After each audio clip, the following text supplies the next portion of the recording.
그래서 오늘 이제 신앙고백서 1장 7조에 성경의 단순성이다 이렇게 이야기했습니다. 그런데 이런 말들이 간혹 약속된 말인데요. 우리가 단순성이다 이러면 영어로는 이제 심플에서 나오는 그 명사가 심플리시티라는 명사가 있어요 보니까. 근데 그 단어를 씁니다. 그래서 심플리시티다. 혹은 라틴어로는 심플리키타스다 이런 말이 있는데 그 단순성이다 말은 왜 제가 이런 말씀을 드리는가 하면 누구라도 성령의 역사가 있습니다. 오늘 오전에 우리가 봤지만 성령도 하나요. 영도 한 분이잖아요. 그래서 누구라도 한 성령의 역사로 성령의 영감으로 기록된 말씀을 성령이 임하면 그 성령이 빛을 비추고 받아들이게 하셔. 그러니까 조명이라고도 하고 가마. 그래서 빛을 비추고 우리가 속으로 받아들여서 말씀을 알게 돼요. 여기에서는 무슨 세상의 학식이나 그런 높낮이가 적용되는 게 아닙니다. 그래서 그런 것을 우리가 성경의 단순성이라고 합니다. 그래서 여기서 단순하단 말은 그냥 우리가 세상에서 속되게 단순하다 저 사람 그런 뜻이 아니라 그야말로 성령의 역사가 있을 때 그저 어떤 중간에 어떤 매개 자질이 없이 하나님의 말씀이 역사한다 이 말이에요 우리에게. 그래서 배운 자든 배우지 못한 자든 또 나이가 있든 또 어린아이든 성경 말씀을 듣고 받아들인다. 그것이 바로 이제 오늘 성경의 단순성 이 부분입니다. 우리가 같이 한번 먼저 내용을 보고 우리가 살펴봅니다. 시작. 성경에는 구원을 위하여 알고 믿고 지켜야 할 것들이 분명하게 전개되고 설명되어 있어서 배운 자들뿐만 아니라 배우지 않은 자들도 통상적인 방법을 적절하게 사용함으로 그 충분한 이해에 이를 수 있다. 이렇게 이야기합니다. 우리가 교회 안에서 계층이 없습니다. 어떤 사람은 이 정도 지식만 배우면 되고 어떤 사람은 저 정도 지식만. 그게 아닙니다. 우리나라 조선시대 때는 상민은 상민 정도의 학업만 하면 되고 중인은 또 중인 기술만 배우면 되고 양반은 이제 비로소 도를 가르치어서 유학을 가르치고 유교를 가르치고 이렇게 하는데 성경에는 그런 개념이 없습니다. 우리가 로마 캐톨릭 성당에는 꼭 그게 있어요. 여러분들 지금도 마찬가지예요. 성당에는 가면 소위 사제들이라고 합니다. 그 성당에 우리가 보통 뭐 신부라고 하는 그런 분들은 또 다른 지식이에요. 그런 사람들은. 그리고 성당에 그냥 다니는 사람은 좀 덜한 지식이고 그리고 또 수도원이라는 게 있어요. 그래서 따로 떨어져서 그곳에서 엄격한 수련하고 금욕하고 묵언하고 이런 사람들이 있어요. 그런 사람들은 또 지식이 달라요. 그러나 성경은 절대 그렇지 않습니다. 성경은 아주 고급스러운 이사야 이런 것은 아주 고급스러운 문체입니다. 그러나 아모스의 문체는 그렇게 고급스럽지 않습니다. 그러나 우리가 배웠다고 해서 야 아모스 이거는 영 그냥 문체가 마음에 안 든다. 그런 사람 아무도 없습니다. 성경에는 다양한 저자들이 기록해서 다양한 문체가 있고 하지만 다 영감된 하나님의 말씀이기 때문에 많이 배웠다고 해서 아이고 성경은 문학성이 떨어져서 못 읽겠다. 그런 사람 아무도 없습니다. 그런 사람 아무도 없어요. 또 역으로 성경이 너무 어려워서 못 읽겠다. 그것도 결코 아닙니다. 뭐 우리가 이사야서라든지 예레미야 이런 거 어렵다. 막 그냥 이 나라 저 나라 예언도 나오니까 어렵다. 성경이 어렵다. 좀 뭐부터 쉬운 성경 그거 없습니다 사실. 성경 없습니다. 성경은 어렵게 기록한 것이 아니라 영으로 영을 분별하고 또 영으로 우리가 아멘하고 받아들이게 하기 때문에 그래서 성경에는 배운 자들뿐만 아니라 배우지 않는 자들도 통상적인 방법으로 저 인도에 가면요 그 브라만인이 거기에 보면 우파니샤트라 그래요. 인도에는 우파니샤트라는 그 경전이 있고요. 그걸 이해하는 사람 몇 명이 없어요. 그건 아주 그냥 막 많이 배운 막 철학 교수쯤 돼야 이해해요. 그거는. 그런 데는 그래요. 유교 경전도 마찬가지예요.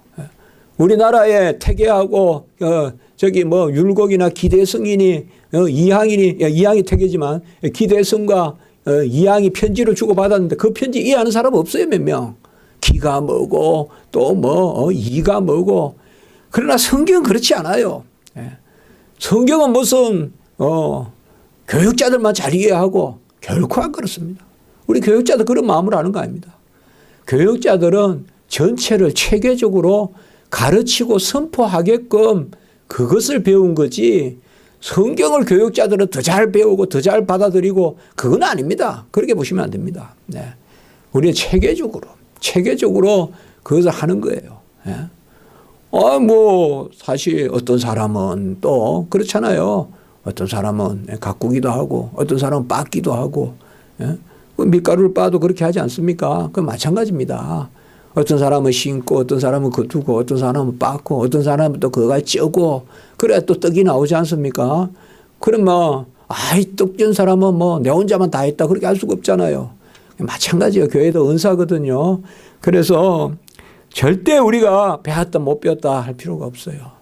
다만 문자가 각국의 문자로 기록되어 있기 때문에 이제 문자를 배우게 하는 거죠. 그래서 우리나라에 성경을 읽으려고 문맹이 많이 떨어지는 겁니다. 옛날에 글자를 모르던 분들이 이제 교회에 와서 이제 글자를 배우는데 그런 것도 어떤 지식이 아니라 문자로 기록되어 있으니까 이제 그렇게 배우죠. 그러니까 통상적인 방법이다 이 말이 뭔가 하면 문자를 사용하는 거예요. 문자도 누구나 알 수 있는 문자. 그렇게 예배 드립니다. 중세시대 때는요. 라틴어라고 해서 아주 모르는 언어로 학자들만 아는 언어로 그렇게 예배를 드렸습니다. 그러니까 딱 한 단어밖에 몰라요. 집에 가라는 단어밖에. 라틴어로. 그게 미사예요. 미사는 집에 가란 말이에요. 그러니까 성당 가는 것은 그냥 남 갈 때 해 뜰 때 가면 되는데 언제 집에 갈지 눈치 보이잖아. 빨리 집에 가고 싶은데 한마디도 못 알아들으니까요. 미사 이러면 집에 가란 말이에요. 이게. 흩어지라 이 말이에요. 그래서 미사다. 미사 드리고 왔다. 미사 드리고. 아는 단어가 한 단어밖에 없다는 거 이게 슬픈 이야기예요. 그러나 우리는 비록 사실 문자를 몰라도 언어는 알아듣잖아요. 제가 뭐 여기서 말하는데 간혹 어떤 용어를 쓸 때는 이런 용어를 이런 게 있습니다. 이렇게 가급적 설명을 하면서 이제 쓰려고 하죠. 뭐 우리가 어려운 게 아니잖아요. 그래서 왜 이런가 하면 이것도 놀라운 비밀이에요. 여러분 세상에 근데 중학생 아니 초등학생들을 읽으라는 글을 매일 어른들한테 읽으라면 읽겠습니까? 근데 성경에는 다 들어있어요. 성경에는 다양한 계층의 글들이 들어있고 아까 말씀을 드렸듯이 문체가 거친 것도 있고 문체가 아주 세련된 것도 있고 선지서 이런 거 쓰는 많은 경우에 보면 아예 시예요. 막 대단한 문학들이에요. 그런 것도 있고 하지만 우리는 아무 지장이 없잖아요. 너무 어렵다고 느껴지지도 않고 또 그렇다고 너무 천하다고도 느껴지지 않고 이런 것이 바로 하나님의 큰 은혜입니다. 그래서 통상적인 방법을 쓰면 돼요. 통상적인 방법은 다른 거 아니에요. 이거는 다른 말이 아니라 그냥 그 나라 말로 전하고 듣고 그 언어로 그러면 누구라도 충분한 이해에 이를 수 있습니다. 이게 지금 이제 우리의 고백입니다. 그래서 성경은 누구라도 충분한 이해에 이를 수 있는데 그 누구라도 충분한 이해에 이르는 것을 도우라고 우리 주의 종들이 있고 신학교도 있고 이런 겁니다. 그러면 성경에서는 뭘 우리가 분명하게 배우게 되느냐? 세 가지입니다. 알고 믿고 지키는 거. 그래서 그 세 가지입니다. 알고 믿고 지켜야 할 것들이 분명하게 증거되어 있다. 자, 분명하게라는 것은 같이 합니다. 영은 영으로 분별한다. 그 뜻입니다. 우리가 분명하게 안다고 해서 무슨 그것을 완전히 그냥 이것은 뭘 의미한다라고 해서 막 그냥 딱 그냥 막 주석을 달고 그렇게 아는 게 아니라 이 말씀에 대해서 영이 영으로 분별해서 안다. 영은 영으로 안다. 성경은 모든 말씀이 다 성령으로 기록된 거예요. 그래서 저는 바울이 데살로니가에 편지했다, 인사했다 이렇게 할 때는 꼭 저는 습관적으로 붙여요. 영감된 하나님의 말씀으로서 그렇게 보냈다. 그러니까 개인 편지가 아니에요. 예? 개인 편지가 아니라고요. 저기 디도한테 편지 쓴 거 개인 편지가 아니에요. 사도 바울이 개인 편지라고 생각하시면 안 돼요. 성령의 감동으로 기록해서 우리가 성경으로 받는 거거든요. 그 성령의 감동으로 기록된 글을 우리가 이제 성령으로 받아들입니다. 예. 우리 세 단어 한번 이야기해 볼까요? 예. 같이 합시다. 영감. 영감이라는 것은 성경이 기록될 때 그때 성령이 역사하는 게 영감이에요. 그래서 영감으로 기록되고 그다음에 같이 합니다. 조명.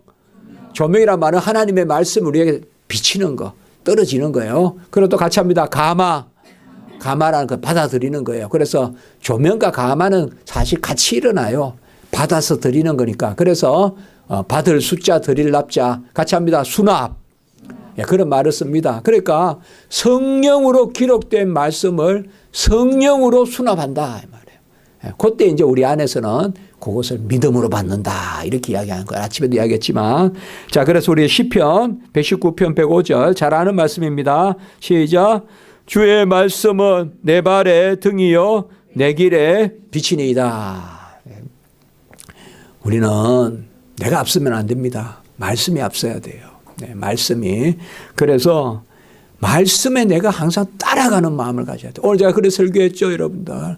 예? 힘도 우리 끝까지 다 채우려고 하면 안 돼요. 뭐든지 하나님이 채워주셔야 돼요. 그래서 주님의 말씀은 내 길의 등이요 빛이요. 이거는 성령의 이끄심을 이야기하는 거예요. 그러니까 말씀에는 항상 성령의 역사가 있어요. 그래서 하나님의 말씀이 내 등이요 빛이요. 예단하지 마세요, 여러분들. 절대 예단하지 마세요. 성경에 뭐가 있겠냐. 나는 벌써 성경 분명히 답은 아니요. 절대 그렇게 생각하시면 안 돼요. 언제나 성경은 무슨 일이 있을 때 우리에게 아주 다른 답을 줄 때도 많이 있어요. 그러니까 성경에 뭐 별 게 있다고 절대 그렇게 생각하시면 안 돼요. 내가 뭐 성경 뭐 다 아는 이야기인데 절대 그렇게 생각하세요. 딱 성경 보면요. 그때 우리에게 알려주세요. 내 길의 등이요. 발의 빛이요. 자, 시편 119편 130절 시작.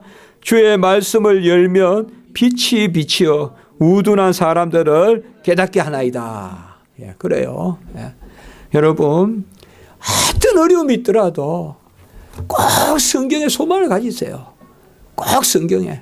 그래서 어느 곳에 있든지 어떤 열악한 형편에 처하든지 좋을 때도 마찬가지고 꼭 성경을 이렇게 펼쳐본다는 그 마음이 있죠. 예. 우리가 평생 뭐 해야 되겠어요? 성경 읽다 죽어야 돼요. 예. 성경 읽다가 죽어야 돼요. 네.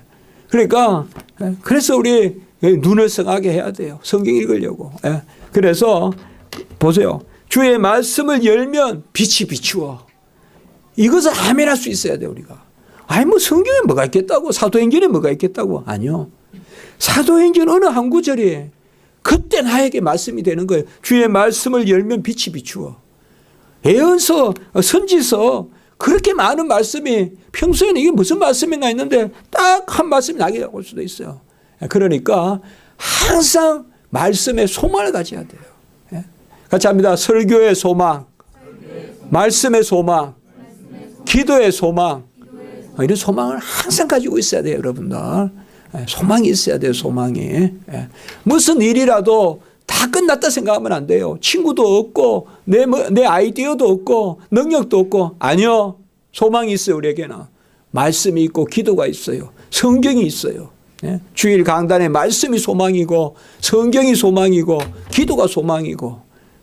항상 그걸 남겨놔야 돼요. 제가 아까 말씀드렸어요. 그릇에 내가 다 채우지 마라. 땀도 다 채우지 마라.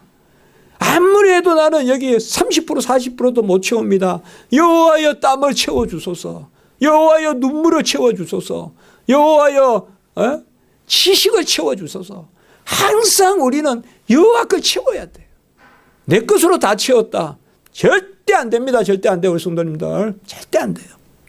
나는 좀 지는 것 같아도요. 저 사람은 막 다 채우고 나가 이기는 것 같아도 끝내 은수의 목전에서 우리가 상을 받습니다. 예.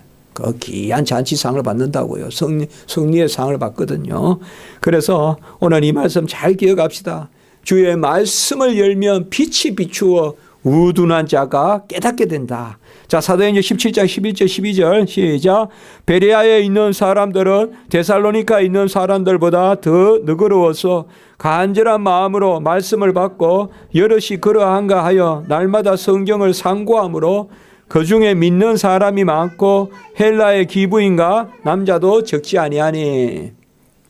옛날에 너그럽단 말은 신사적이다 이렇게 있었어요. 그래서 여러분 옛날 성경 읽으신 분들은 알 거예요. 베레아 사람은 신사적이다. 근데 너그럽다라는 말은 한 단어만 생각하시면 돼요.